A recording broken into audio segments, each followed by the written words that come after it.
আসসালামু আলাইকুম, সবাইকে স্বাগত পে স্কেলের আজকের আলোচনা। অনেকদিন পর পে স্কেল নিয়ে আলোচনা করার জন্য আপনাদের সামনে হাজির হলাম। পে স্কেল নিয়ে আসলে এত বেশি আলোচনা হয়েছে বিভিন্ন মিডিয়াতে বা এখনো হচ্ছে, এটা নিয়ে আলোচনা করা না করা অনেকটা সমান কথা যদিও।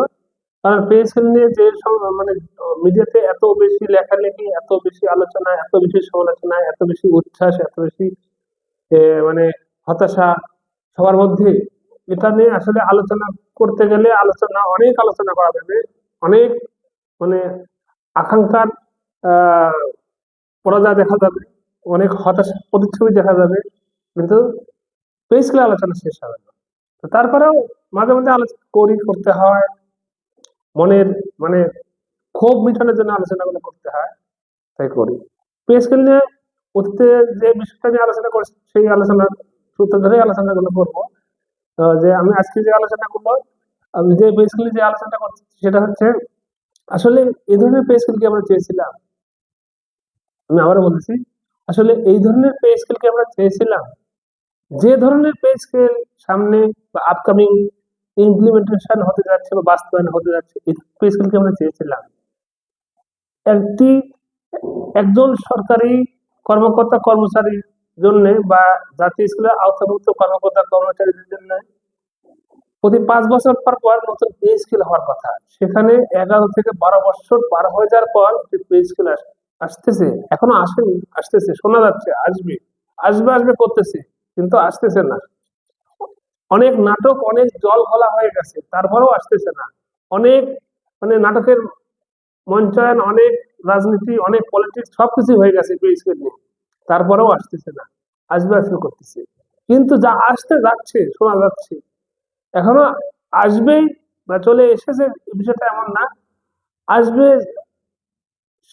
আসতে যাচ্ছে, সেটা নিয়ে যতটুকু শোনা যাচ্ছে তাতে এই আলোচনা বা এই আলোচনাতে হতাশা ছাড়া কিছুই নাই। আমি এই ধরনের আলোচনা একটা করছিলাম যে কত বেতন বাড়বে, আসলে কি বেতন বাড়বে, এই ধরনের একটা কন্টেন্ট করছিলাম এর আগে। তো সেখানে সেই কন্টেন্ট দেখে ওই কন্টেন্টের হিসাব, আমি যে হিসাবগুলো দেখাইছিলাম যে কোন স্কেলে কত বাড়বে এবং কোনো কোনো স্কেলে বেতন কমতেও পারে, এই ধরনের হিসাব দেখাইছিলাম। এখন আমি বেশ কিছুদিন আগে করছিলাম, এই কন্টেন্টটা করছিলাম, তখন মিডিয়াতে এই বেতন বৃদ্ধির হিসাবটা এইভাবে আসেনি, এখন যেভাবে আসতেছি। তো তখন আমার এই হিসাবের সাথে অনেকেই ডিসএগ্রি করে আমাকে অনেক আমার কন্টেন্টে বাজে অনেক মন্তব্য করছে অনেকে। তো সে যাই হোক করুক, সেটা বিষয় না। এখন কিন্তু হিসাব কিন্তু ওটাই হতে চলেছে। বেতন কতটুকু বৃদ্ধি হবে বলতে, আমি বলতে চাচ্ছি যে বেতন আসলে আমাদের স্কেল কতটুকু রিভার্স হবে, এটা কিন্তু এখনো পর্যন্ত কেউ জানে না। তবে মিডিয়াতে আলোচনা আসছে, মিডিয়াতে অগ্রিম ধরে যে অন্তর্বর্তীকালীন সরকারের সময় যে পে কমিশন সুপারিশ করেছিল কমিশন, সেটা ধরে সেটা ওই রিপোর্টটা যদি বাস্তবায়ন হয় এবং সেটার যদি 50% বাড়ে, সেটারই হিসাবগুলো বর্তমানে মিডিয়াতে আসতেছে। এবং আমি যে বিদ্যুৎ হিসাব দেখাচ্ছিলাম এর আগে, সেখানেও ওই হিসাব ধরেই হিসাবটা করছিলাম। তো এখন বর্তমানে যে হিসাবটা আসতেছে যে 1 নম্বর, 2 নম্বর, 3 নম্বর বাদ দেন, 4 নম্বর থেকে যদি হিসাব করি, 1 নম্বর, 2 নম্বর, 3 নম্বর স্পেশালিটি, অনেকটা স্পেশাল, অনেক সত্যি পর্যায়ে, ওগুলো সাধারণ চাকরিজীবীরা ওদিকে যায় না। ওনারা সরকারের কাছের লোক, ওনাদের হিসাব বাদ দিলে 4 নম্বর গেট থেকে যেটা হয়, 4 নম্বর গেটে এখনকার বর্তমান স্কেলে যেটা আছে 50,000, এটা যদি সুপারিশ কমিশনের সুপারিশ মতে যদি 100% বৃদ্ধি পায়, তাহলে এটা হবে 1 লাখ বা 1 লাখের হয়তো একটু বেশি। তো সেটার 50% যদি সরকার, শোনা যাচ্ছে যে যেটা বৃদ্ধি পাবে তার 50% স্কেল, মূল স্কেলে বেসিকের 50% বৃদ্ধি করবে, তাহলে বৃদ্ধি পাচ্ছে আপনার কত, 25,000 বৃদ্ধি পাচ্ছে, তাহলে হচ্ছে 75,000। এখন এই বর্তমানে কিন্তু এই 4 নম্বর গ্রেডে যারা বেতন পায় তাদের কিন্তু, আমি ইনক্রিমেন্টের বিষয়টা এখানে আনতেছি না, কারণ ইনক্রিমেন্টটা যেটা আপনার আছে সেটা তো আলাদা হিসেবে, ইনক্রিমেন্টটা যেভাবে আছে ওইভাবে ধরে নিলাম, ওইভাবে যোগ হয়ে যাবে। তো ওই জন্য ওই হিসাবটা এখানে আনতে চাচ্ছি না। কারণ ইনক্রিমেন্ট যেটা পাবেন সেটা যদি পার্থক্য যোগ পদ্ধতি হয়, টোটাল যে ইনক্রিমেন্ট আপনি পাবেন সেই ইনক্রিমেন্ট টোটালি আপনার সাথে যোগ হয়ে যাবে, হয়ে যে আপনার মানে আগামী যে যে ইনক্রিমেন্টের ঘরে পড়বে সেখানে আপনি পাবেন। অতএব আমি ওই বিষয়টা আনতে চাচ্ছি না এখানে। তো মূল বৃদ্ধিটা যেটা 50,000-এর, যদি 50,000 যদি দ্বিগুণ বৃদ্ধি হয় 1965 সালে তাহলে হবে 1 লাখ। আর সরকার যেটা বলেছে এখন মূল স্কেলে যদি 50% বৃদ্ধি হয় তাহলে এটার বৃদ্ধি হবে হচ্ছে 25,000 বৃদ্ধি পাবে, তাহলে হবে 75,000। তাহলে বেতন বৃদ্ধি পেলে কত? 25,000। এখন প্রশ্ন হচ্ছে এই 25,000-এর মধ্যে অনেকেই কিন্তু আবার এই 25,000 বৃদ্ধি কাগজে কলমে দেখা গেল আসলে কি 25,000 বৃদ্ধি পাবে? কারণ এখান থেকে কিন্তু আপনার প্রণোদনা 10% বা অনেকে 15% পেত। এখন বলবেন যে চতুর্থ গ্রেডে তো 15% প্রণোদনা পায় না। হ্যাঁ পায়, যারা সাবস্টেন্টিভ গ্রেডের অন্তর্ভুক্ত চাকরি তারা কিন্তু পায়। অর্থাৎ যাদের জয়েনিং হয়েছিল 10 নম্বর গ্রেড থেকে, 10 নম্বর গ্রেডের থেকে পরবর্তীতে 4 নম্বর গ্রেডে গেছে, এরকম অনেক অনেক কিছু কর্মচারী থাকতেই পারে, তারা কিন্তু 15% ইয়ে পায়, প্রণোদনা পাইছে সাবস্টেন্টিভ গ্রেডের অন্তর্ভুক্ত। তো 4 নম্বর গ্রেডে না পেলেও আপনি 6 নম্বর 7 নম্বর গ্রেডে অনেক কর্মচারী আছে যারা চাকরি স্টার্টিং হয়েছিল আপনার হচ্ছে 10 নম্বর গ্রেড থেকে, পরবর্তীতে তারা উপরে গ্রেডে চলে গেছে। তো তারা কিন্তু সাবস্টেন্টিভ গ্রেডের কারণে 15% প্রণোদনা পাচ্ছিল। 15% প্রণোদনা পাওয়া মানে বর্তমানে সেটা তাদের বেসিক ইনক্রিমেন্ট যদি ধরা যায় তাতে যে পরিমাণ বৃদ্ধি আসবে সে বৃদ্ধিটা কিন্তু প্রায় অনেক, সেটা কিন্তু বাদ চলে যাবে।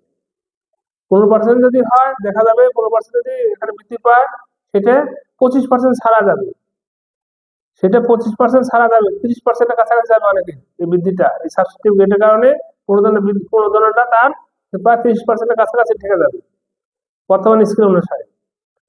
আর যদি 10% হয় তাহলে 20-25% তার বৃদ্ধি হবে। তাহলে বেতন কয় টাকা বাড়তেছে? এটা হলো উপরের স্কেলের হিসাব। নিচের দিকের স্কেলে এগুলো যদি হিসাব করা যায়, বিশেষ করে সপ্তম, অষ্টম, নবম 22,000, সেখানে 33,000 হবে, সেখানে 33,000 হবে। এখন 33,000 আলার প্রণোদনা আছে 15%। এখানে অনেকেরই 15% প্রণোদনা অধিকাংশেরই আছে, কারণ তারা সাবস্টেন্টিভ অন্তর্ভুক্ত 15%। অর্থাৎ এখানে বড় ধরনের এই প্রণোদনা কিন্তু বাদ দেবে। বাদ দেওয়ার পর বা বর্তমান স্কেলে তাদের বর্তমানে 22,000 টাকা স্কেল যাদের তারা কিন্তু প্রণোদনা সহকারে বেতন আগেই বেতন হচ্ছে আপনার 30,000 টাকার উপরে তাদের প্রণোদনা সহকারে বেতন আসতো বা 30,000 টাকার কাছাকাছি। সেখানে তাদের বেতন বর্তমানে এখন প্রণোদনা বাদ দিয়ে বৃদ্ধি হবে কিন্তু 33,000 টাকা মতো, 28-29,000 বা 30,000 টাকার কাছাকাছি তাদের প্রণোদনা সহকারে বেতন আসতো। এখন তাদের বেতন আসবে 33,000 টাকা। তাহলে কয় টাকা বৃদ্ধি পেল? চিন্তা করছেন কয় টাকা বৃদ্ধি পেল? এবং নিচের দিকে যদি আসা যায় 18তম, 16তম বা 20তম, তাহলে এদের 8,250 টাকা সর্বনিম্ন স্কুল দেয়। 16,000 20তম গ্রেডে 8,250 টাকা, সেটা যদি দ্বিগুণ যদি হয়, দ্বিগুণের বেশি তো হবে না, দ্বিগুণ বেশি হওয়ার সম্ভাবনা খুব কম, দ্বিগুণ ধরে যদি করা যায় 16,500, তাহলে বৃদ্ধি এবং এর অর্ধেক যদি বৃদ্ধি পায় তাহলে 12,375। তো 8,250 টাকা আপনার হচ্ছে এর সাথে প্রণোদনা ইনক্রিমেন্টের মানে মূল স্কুলের প্রণোদনা দিয়ে কিন্তু সে কিন্তু এই 10-11,000 টাকা কিন্তু বা 12,000 টাকার কাছাকাছি কিন্তু সে প্রণোদনা সহকারে কিন্তু পাইতো। এখন প্রণোদনা বাদ দেওয়ার পর সে পাবে 12,375 টাকা। তাহলে তার বেতন কতটুকু বাড়লো? বেতন কি বাড়লো? আসলে কি বেতন বাড়লো? এই যে হিসাবগুলো, এই ধরনের হিসাব কিন্তু প্রত্যেকটা স্কেলে কারো হয়তো অল্প কিছু বাড়বে, 500-700 টাকা বাড়বে, কারো উপরে স্কেল হলে হয়তো 2,000-3,000 বাড়বে, কারো 1,500 বাড়বে, কারো এগুলো হয়তো 5,000 বাড়বে, 10,000 বাড়বে। এখন হয়তো অনেকে বলতে পারেন যে হ্যাঁ আবার পরবর্তী বছর যেতে পারবে, হ্যাঁ বাড়বে, কিন্তু আমি তো এখনকার কথা বলতেছি। পে স্কেল ঘোষণার সাথে সাথে দ্রব্যমূল্যের যে মূল্যস্ফীতিটা ঘটবে, এখন এই যে এই 3 ধাপে পে স্কেল বাস্তবায়নের কারণে মূল্যস্ফীতি কিন্তু 3 ধাপে ঘটবে। 1 ধাপে দিলে 1 ধাপে ঘটতো, 3 ধাপে দেওয়ার কারণে 3 ধাপে ঘটবে, এবং যতটুকু বাড়বে বেতন নিঃশেষে কিছুই থাকবে না। এটা সরকারের অর্থনৈতিক মানে অপারগতার একটা হিসাব, ঠিক আছে। পাশাপাশি সরকার সাধারণ মানুষ যারা আছে, যারা চাকরিজীবীর বাইরে আছে, যারা ব্যবসায়িক আছে, তাদেরকে তাদের মন জোগানোর জন্য এটা কিন্তু অনেকটা এই কাজটা করা। অর্থাৎ তাদেরকে বোঝানো, এখানেই রাজনীতি, যে তাদেরকে বোঝানো যে আমরা আস্তে আস্তে বাড়াচ্ছি, এর প্রভাব পড়বে না। ব্যবসায়িকদের বোঝানো যে আপনারা 3 বারে মূল্যস্ফীতি ঘটাতে পারবেন। এই যে বিষয়গুলো সরকার রাজনীতি, এই যে পে স্কেল নিয়ে যে রাজনীতি, এই পে স্কেল তো অনেক আগেই বাস্তবায়ন হওয়ার কথা ছিল, আসার পরপরই বাস্তবায়ন করার কথা, বরাদ্দ ছিল, করলো না। না করে সাধারণ মানুষকে কি করলো, সাধারণ মানুষকে মানে ভিক্ষার কার্ড দিল। কথাটা শুনতে খারাপ লাগে, আপনি সাধারণ মানুষকে স্বাবলম্বী না করে, না তুলে তাদেরকে আরো কিভাবে ফ্রি টাকা, ফ্রি সুবিধা দেওয়া যায়। ফ্রি সুবিধা দেওয়া মানে কি, মানুষকে তো আপনি আরো অলস বানাচ্ছে। আপনি মানুষকে কাজে কর্মক্ষেত্র তৈরি না করে আপনি কি করতেছেন, তাকে ফ্রি ফ্রি খাবার দেওয়ার ব্যবস্থা করতেছেন, তাহলে তখন তারা অলস হবে। আপনি ওই টাকা বিনিয়োগ কোন একটা সেক্টরে বিনিয়োগ করেন, কোন কর্মক্ষেত্র গড়ে তোলেন, এতে কি হবে, এতে মানুষ কর্মক্ষম হবে, তাতে মানুষ আরো স্বাবলম্বিতা বাড়বে। আর আপনি স্বাবলম্বিতা যাতে না হতে পারে সেই ব্যবস্থা করে সরকার চাকরি যে বরাদ্দ স্কেলে সেই বরাদ্দটাকে আপনি নষ্ট করলেন। তো এটা কি একটি রাজনৈতিক পরিবেশ বান্ধব সরকারের কাছে বা সাধারণ জনগণ নির্ভর সরকারের কাছে কি এটা কি মানুষ আশা করে না? তো এই জন্যই বলেছি এই ধরনের পে স্কেল আমরা চেয়েছিলাম কিনা, যে পে স্কেল, যাদের জন্য পে স্কেল তাদের পক্ষে কথা না বলে সরকার এই পে স্কেল নিয়ে রাজনীতি করতেছে, সরকার পে স্কেল নিয়ে পলিটিক্স করতেছে, সরকার এই পে স্কেল নিয়ে হাসি তামাশা করতেছে। এই ধরনের পে স্কেলকে আমরা চেয়েছিলাম যে পে স্কেলে আমাদের লাভের চেয়ে লাভ ক্ষতি প্রায় সমান সমান বা অনেক ক্ষেত্রে ক্ষতি। তাহলে কি লাভ হলো, 5 বছর পর পর পে স্কেল দেওয়ার কথা, সেই জায়গায় 3 বছর যদি লাগে বাস্তবায়ন করতে, তাহলে কি আগামী 2 বছর পর আবার নতুন পে স্কেল নেবেন আপনারা? তখন তো বলবেন কেবল দেওয়া হলো আবার, তাহলে কি হলো, তাহলে তো 8 বছর পর হয়ে গেল আবার, স্বাভাবিকভাবে তো 8 বছর চলে যাবে। অর্থাৎ এখানেও পলিটিক্স। তো এই যে পলিটিক্স, সাধারণ মানুষ, আমাদের দেশের রাজনৈতিক দলগুলা মনে করে যে শুধু একমাত্র তারাই চালাক, শুধু একমাত্র তারা যেটা বলে সেটাই ঠিক, সাধারণ জনগণ বোকা, সাধারণ জনগণ কিছু বুঝে না, সাধারণ জনগণ কিছু চাইতে পারবে না, চাইতে গেলে তাদের মুখ বিভিন্ন রকম না কোনো বন্ধ করে দেওয়ার ব্যবস্থা করা হবে। তো এইভাবে কি একটা দেশ, একটা জাতি, বিভিন্ন পেশাজীবীদের উন্নয়ন সম্ভব? আসলে কি সম্ভব? না হয় উন্নয়ন। তো যাক, যে আলোচনা করলাম পে স্কেল নিয়ে, জাতীয় স্কুলে আওতাভুক্ত কর্মকর্তা কর্মচারী যে হতাশা, যে হতাশার জায়গাতেই থেকে গেল। পে স্কেল দিয়ে আদতে আসলে আমাদের তেমন কোনো লাভ হবে বলে মনে হয় না। যে পরিমাণ বেতনে বৃদ্ধি হবে, এই পরিমাণ বেতন বৃদ্ধি দিয়ে তার চেয়ে অনেক বেশি, যে পরিমাণ বেতন বৃদ্ধি হবে তার চেয়ে অনেক বেশি পরিমাণ মূল্যস্ফীতি ঘটবে। সরকারের এই নির্বুদ্ধিতার কারণে, সরকারের এই মানে সুন্দর মানে গঠনমূলক পলিসি মেকিং এর দুর্বলতার কারণে সরকার ইচ্ছা করলেই পারতো অন্তত পুরো পে স্কেলটা একবারে বাস্তবায়ন না করার মতো মূল বেসিকটা একবারে বাস্তবায়ন করতে পারতো, সরকার ইচ্ছা করলেই পারতো। এটা অসম্ভব কিছু ছিল না। অন্তর্বর্তীকালে সরকার মূল বেসিকটা একবার বাস্তবায়নের জন্য যে বরাদ্দ রাখছিল, এখন এই সরকার 50% দেওয়া যাবে সেই পরিমাণ বরাদ্দ রাখতেছে।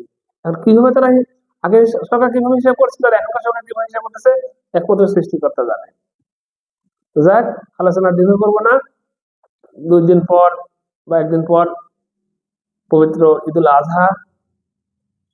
এই ঈদুল আজহার আগে জাতীয় স্কুলের আতঙ্ক কর্মকর্তা কর্মচারীদের মুখে কোনো মানে কপালে কোনো আনন্দের চিহ্ন সরকার এঁকে দিতে পারলো না।